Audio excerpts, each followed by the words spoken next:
नमस्कार मित्रांनो, स्वाद कट्ट्यामध्ये आपलं स्वागत आहे। आज मी बनवणार आहे उपासाचा चिवडा। त्याकरिता इथे मी 4 बटाटे घेतलेली आहेत, शेंगदाणे घेतलेले आहेत, कढीपत्ता आणि मिरची। आता वळूया कृतीकडे।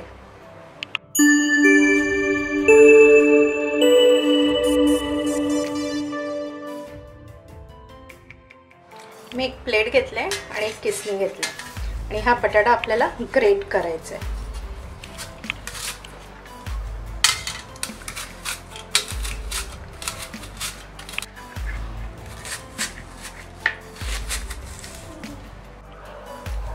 अशा प्रकारे मी बटाटे ग्रेट करून घेतलेले आहेत। आता हे जे बटाटे मी ग्रेट करून घेतलं ते व्यवस्थित आपल्याला धुवून घ्यायचं आहे, जेणेकरून यातलं सगळं स्टार्च निघेल। हे 3-4 पाण्यात आपल्याला व्यवस्थित धुवून काढायचं आहे।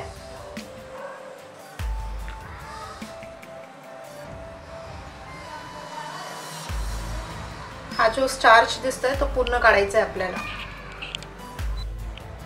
अशा प्रकारे हे मी बटाटे 3-4 पाण्यात धुवून घेतलेले आहे। तुम्ही पाणी बघू शकता किती क्लिअर आहे, यातला सगळा स्टार्च निघालेला आहे।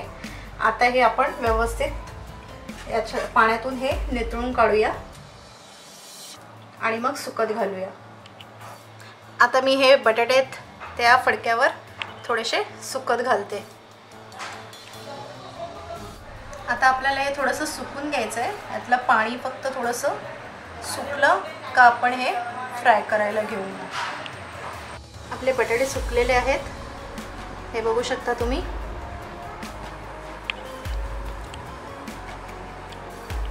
आता मी हे एकत्र करून फ्राय करायला घेते। मी इथे तेल ठेवलेलं आहे गरम करायला। तेल गरम झालं का मग आपण बटाटे जे ग्रेट करून घेतलं ती त्यामध्ये फ्राय करून घेऊया। तेल गरम झालेलं आहे, आता त्यामध्ये मी हे बटाटे घालत आहे।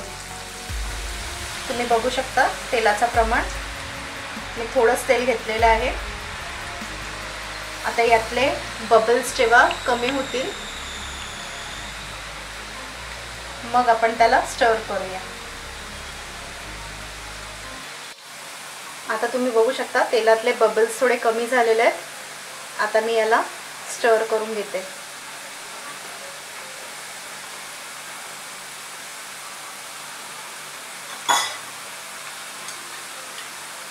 आता यामध्ये मी 1 चमचा इतका मिठाचं पाणी घालते।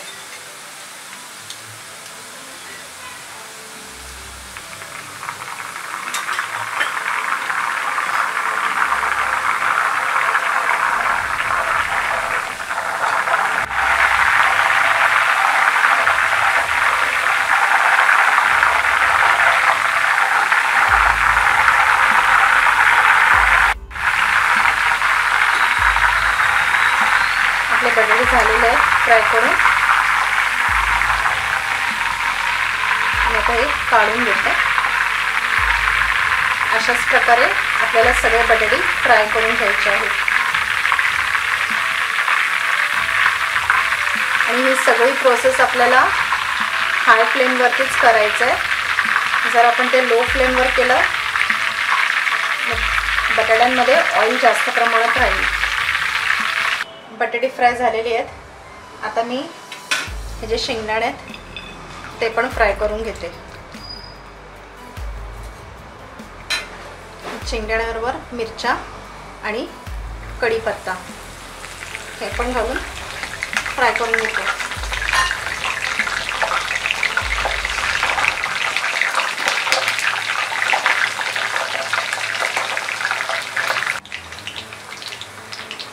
आता मी हे मिरच्या आणि कढीपत्ता काढून घेते आणि हे चिवड्यामध्ये घालत आहे।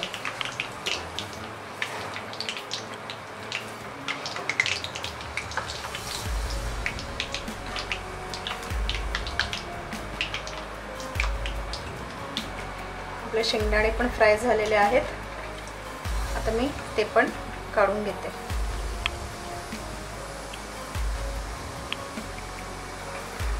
हे पण मी चिवड्यामध्ये घालते।